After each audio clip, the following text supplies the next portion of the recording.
Hello student, मैं विष्णु दिवाकर। इस video में हम बात करने वाले हैं BA program all uni courses के हिंदी सेमेस्टर सेकंड के जो स्टूडेंट्स हैं उनके लिए हिंदी भाषा संप्रेक्षण और संचार हिंदी का।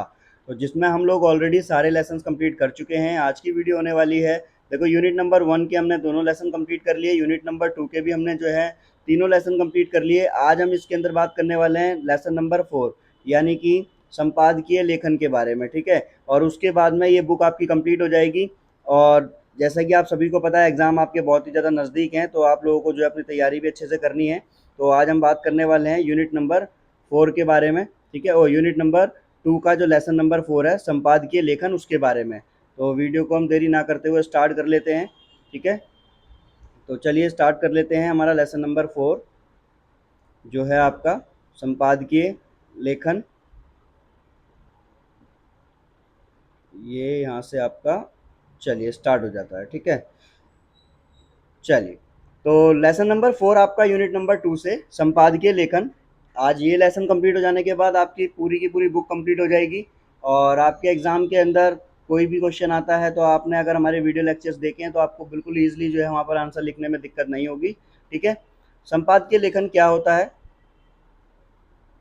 संपादकीय लेखन क्या होता है और उसका उद्देश्य क्या है, उसकी क्या प्रक्रिया होती है, सब चीज़ें मैं यहाँ पर आपको बताऊँगा। सबसे पहले हम देखते हैं कि अधिगम का उद्देश्य क्या है। यानी कि अधिगम यानी कि लर्निंग, यानी कि जो सीखना होता है उसका क्या उद्देश्य है। तो भावों और विचारों की अभिव्यक्ति बोलकर या लिखकर होती है। मौखिक रूप को सहज कर नहीं रखा जा सकता। भाव जो होते हैं वो किसी विचार अभिव्यक्ति बोलकर जो है या फिर लिखकर होती है, और मौखिक रूप को सहेज कर नहीं रखा जा सकता, लेकिन लेखन से हम भविष्य के लिए अपने भावों और विचारों को सहेज कर रख सकते हैं। अगर कोई भी चीज़ अगर मुंह से बोली जा रही है तो उसको तो आप नहीं रख सकते ना संभाल कर। पर हाँ, आजकल हम इसको ये कह सकते हैं कि इसके अपवाद है, जैसे कि अगर आप रिकॉर्ड करके रख सकते हो ना पेन ड्राइव के अंदर या किसी में। बट फिर भी मौखिक रूप को सहेज कर नहीं रखा जा सकता। लेखन को हम आने वाले भविष्य के लिए आराम से सहेज कर जो है रख सकते हैं। तो इसके अंदर जो है हम यही सब चीज़ें इसी चीज़ के बारे में जानेंगे कि जो संपादकीय लेखन है उसका आखिरकार महत्व क्या है, उसको जो है लेखन की जो समझ है उसको अर्जित कर सकेंगे, उसका स्वरूप समझ पाएंगे और उसकी भाषा को समझ पाएंगे और रचनात्मकता को भी समझ पाएंगे। सबसे पहले हम इसका इंट्रोडक्शन ले लेते हैं। मनुष्य एक सामाजिक प्राणी है और उसकी अभिव्यक्ति की जो लालसा है वो अलग अलग रचनाओं को जन्म देती है। वहीं अगर हम बात करें कि मनुष्य मौखिक और लिखित दोनों रूपों में अपने भावों और विचारों की अभिव्यक्ति करने लगा है। मनुष्य जो है वो क्या करता है, वो चाहे मौखिक रूप का हो या फिर लिखित रूप का हो, दोनों ही तौर पर जो है वो अपने भावों को, अपने विचारों को, अपने जितने भी उसके थॉट्स हैं उनको वो डिलीवर करता है, उनको वो दिखाता है सबको, ठीक है। तो इसमें हम सबसे पहले देखेंगे जो लेखन है इसका क्या अभिप्राय है, इसका महत्व क्या है और इसका प्रकार क्या है। तो कोई भी संवेदनशील विचारवान व्यक्ति अपनी सशक्त अभिव्यक्ति के लिए लेखन को आधार बनाता है। अगर देखें हम कि कोई भी जो व्यक्ति है जो वो संवेदनशील है या फिर विचारवान है, तो वो अपनी जो अभिव्यक्ति है ना, जो भी अपने आप को प्रकट करना चाह रहा है वो लेखन के आधार पर करता है। लेकिन लेखन का जो अभिप्राय है वो मौखिक रूप को शब्दांकित करना नहीं है कि मौखिक रूप को जो है आप सिर्फ शब्दांकित कर रहे हो कि आपने जो बोला आपने उसको लिख दिया शब्दों में, ऐसा नहीं। लेखन के लिए नवीनता की आवश्यकता होती है, एक्सपीरियंस की आवश्यकता होती है, एक बहुत अच्छा गुण होता है, उसके आधार पर ही आप लेखन कर पाते हैं। कोई भी लेख जब अपनी संवेदनाएं भोगे हुए यथार्थ या अनुभव आदि को सृजनात्मक रूप में भावभूमि देता है तो निश्चित ही उसकी लेखनी अभिव्यक्ति कर उसे मूर्त रूप देती है। तो कहने का मतलब है जब कोई एक लेखक यानी कि कोई राइटर जो है वो अपनी संवेदनाओं को, अपनी फीलिंग्स को, अपना एक्सपीरियंस को, जो भी रियलिटी है उसको वो जो है वहाँ पर उसको सृजनात्मक तरीके से उसको भाव देता है, तो वो कहीं ना कहीं अपनी अभिव्यक्ति को जो है मूर्त रूप दे रहा होता है। लेखन के लिए पठन की आवश्यकता होती है। अब जो लेखन है अगर आपने लिख दिया तो उसको कोई पढ़ने वाला भी तो होना चाहिए ना। सिमोन दा बोय आर लिखती हैं कि किसी भी पढ़ने से सुखद चीज़ कोई अगर है तो वह लेखन है। अगर कोई भी चीज़ पढ़ने पढ़ने में अगर कोई सुखद चीज़ लगती है ना, पर इसके अलावा कोई अच्छी सी चीज़ है तो वो क्या है, लेखन यानी कि लिखना। इतिहास से विदित है, इतिहास से पता चलता है कि जिसने भी अपना कोई निशान छोड़ा है उसे लिखने की महारत हासिल थी। कि आज अगर हम बात करें कि आज आप किसी के भी बारे में, महान व्यक्ति के बारे में, महाकृति के बारे में, किसी के भी बारे में पढ़ते हैं तो उन्होंने कहीं ना कहीं लिखित रूप में जो है महारत हासिल जरूर की होगी। अब भाषा हमारे पूरे व्यक्तित्व को बनाती और दर्शाती है। जो भाषा है वो क्या करती है, हमारे पूरे व्यक्तित्व को और उसको दर्शाती है। भाषा ही हमें दूसरों से अलग करती है। एक शिक्षित और अशिक्षित व्यक्ति के बीच में अंतर भाषा के माध्यम से ही होता है। तो देखो सबसे पहले हम क्या देखते हैं, ये जो लाइन आपको दिखाई दे रही है ना कि भाषा जो है वो क्या करती है, हमारा व्यक्तित्व दर्शाती है ना? वही चीज़ जो है हमारे को आगे जाकर दूसरों से अलग करती है और एक शिक्षित और अशिक्षित व्यक्ति के बीच में जो है डिफरेंस भी क्रिएट करती है। अब इसके अंदर 4 चीज़ों की बात करते हैं कि भाषा के 4 कौशल होते हैं, यानी कि 4 क्वालिटीज़ हैं। पहला बोलना, पढ़ना, सुनना और लिखना। अगर आप इन चारों कौशल्स के अंदर आप जो है महारत हासिल कर लेते हैं, तो आप एक सामान्य मनुष्य नहीं बल्कि आप एक महान मनुष्य के नाम पे जो है जाने जाओगे। लेकिन इन 4 कौशल में लेखन सबसे अंतिम और पूर्ण कौशल है। बोलना सब जानते हैं, पढ़ना सब जानते हैं, सुनना सब जानते हैं, पर लिखना सबकी बस की बात नहीं है। तो वर्तमान युग का जो लेखन है, विशेषज्ञता से युक्त है, अलग-अलग इसमें स्पेशलिटीज़ इसके अंदर जुड़ी हुई है और आज लेखन के क्षेत्र में विशेषज्ञता की महत्ता है। आर्थिक, सामाजिक, राजनीतिक, व्यवसाय, खेल-कूद संबंधी सभी क्षेत्रों में लेखन की विशेषताओं की आवश्यकता होती है। अब शब्दों का जितना भंडार लेखक के पास होगा, रचना उतनी ही सरलता से अलग-अलग यानी कि विविधता के दर्शन ग्रहण करती है। शब्दों का जितना भंडार लेखक के पास होगा, वो बोलते हैं ना एक वो बोलते हैं ना, जहाँ ना पहुँचे रवि वहाँ पहुँचे कवि। तो कहना का मतलब क्या है कि भई हर एक उस जगह को, हर एक उस चीज़ को निकाल के, उकेर के समाज के सामने लेकर कौन आता है? एक कवि या फिर एक लेखक जो चीज़ों को लिखता है। शब्द नपे-तुले, प्रेरणा उत्पन्न करने वाले, भावों को अभिव्यक्त करने में सक्षम, अपने अर्थ को स्पष्ट करने में सक्षम होना चाहिए, है ना? ये सब चीज़ें इसके अंदर जुड़ी होनी चाहिए। अब लेखन के विभिन्न क्षेत्र हैं, बाल लेखन होता है, स्त्री लेखन होता है, दलित लेखन होता है, साहित्य लेखन होता है, ऐसे बहुत सारे लेखन हैं। तो लेखन की अलग-अलग विशेषताएँ हैं। अब भाई कोई कुछ लिखता है, कोई कुछ लिखता है, कोई विज्ञापन लेखन लिखता है, कोई फीचर लेखन लिखता है, संपादकीय लेखन लिखता है, तो अलग-अलग तरीके से यहाँ पर इन चीज़ों को देख सकते हैं। अब संपादक और संपादकीय क्या है? तो किसी भी संपादकीय का लेखन संपादक ही होता है। कोई भी अगर हम जो लेखन लिख रहे हैं उसको जो एडिटर जो होता है ना, ठीक है?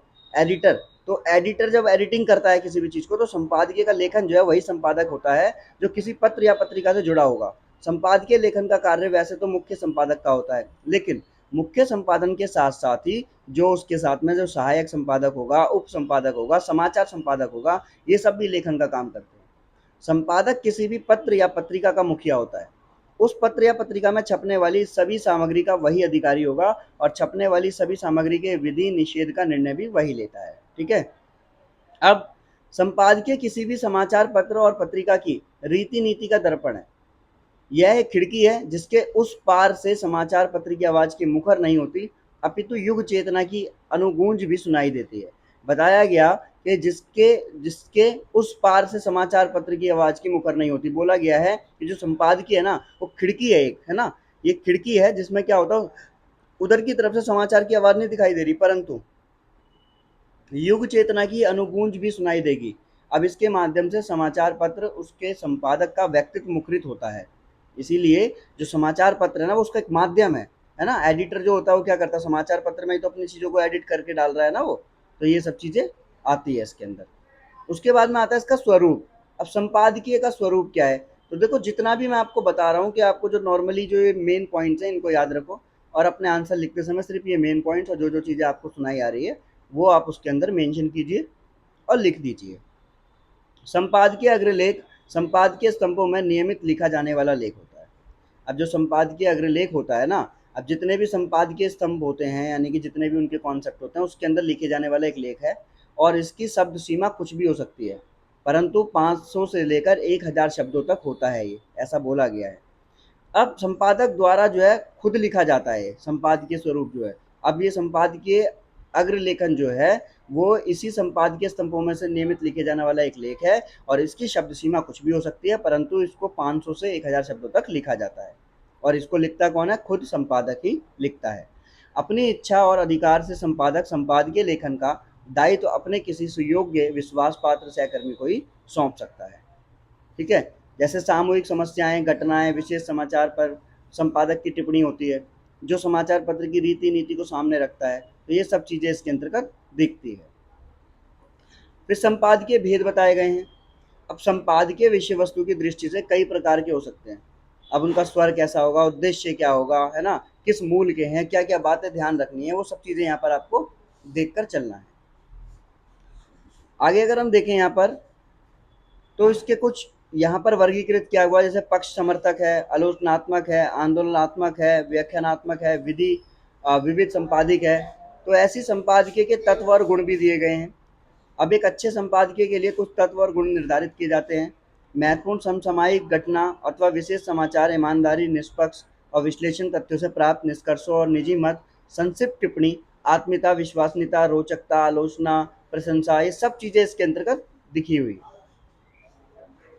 अब संपादकीय लेखन के लिए कुछ इंपॉर्टेंट बात है यहाँ पर जो आपको बतानी है, यानी कि जो अनिवार्य बातें हैं वो कौन कौन सी रहेंगी।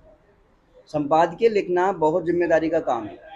अब यह केवल जो है संपादक के व्यक्तित्व को ही नहीं बल्कि समूचे राष्ट्रीय समाचार पत्र को भी दिखाता है।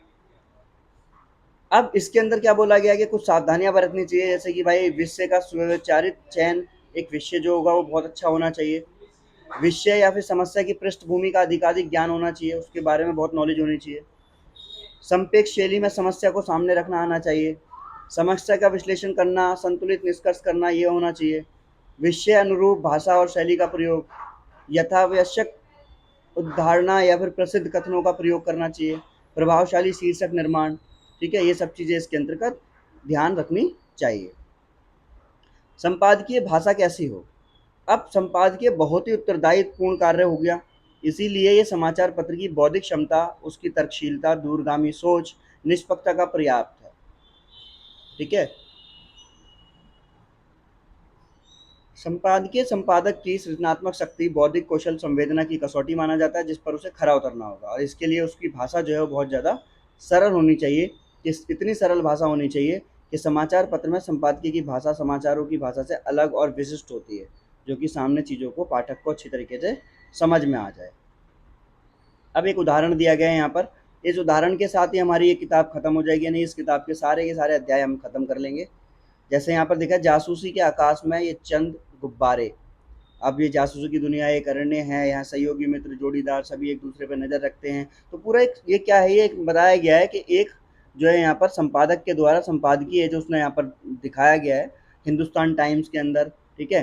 प्रशांत जहाज है, वॉशिंगटन संवाददाता बताए गए हैं, तो उन्होंने ये लिखा है। तो ऐसे आपको एक जो है पूरा का पूरा लिखा हुआ ये दिख रहा है, ये आपका एक एग्जाम्पल है। तो आप आराम से, अगर क्वेश्चन में आ जाए आपका कि भाई संपादकीय लेखन में, या फिर उसका एक एग्जाम्पल लिखिए, या फिर एक संपादकीय लेखन लिखें, तो आपको ऐसे लिखना है। तो देखो, इसके अभ्यास के जो प्रश्न होंगे कौन कौन से इंपॉर्टेंट है। संपादकीय लेखन का स्वरूप स्पष्ट करते हुए उसकी भाषा पढ़ लिया था ऊपर। अब लेखन के विभिन्न प्रकार ये भी पढ़ लिए थे। अब उसमें क्या संपादकीय की भूमिका होती है वो भी देखना है आपको, और समाचार संपादकीय लेखन में क्या अंतर होता है। तो आई होप आपको सारी चीज़ें समझ में आई होगी, और वीडियो समझ आई होगी। तो आगे की जानकारी के लिए हमारे साथ बने रहिए। जब तक के लिए नमस्कार, थैंक्स फॉर वॉचिंग।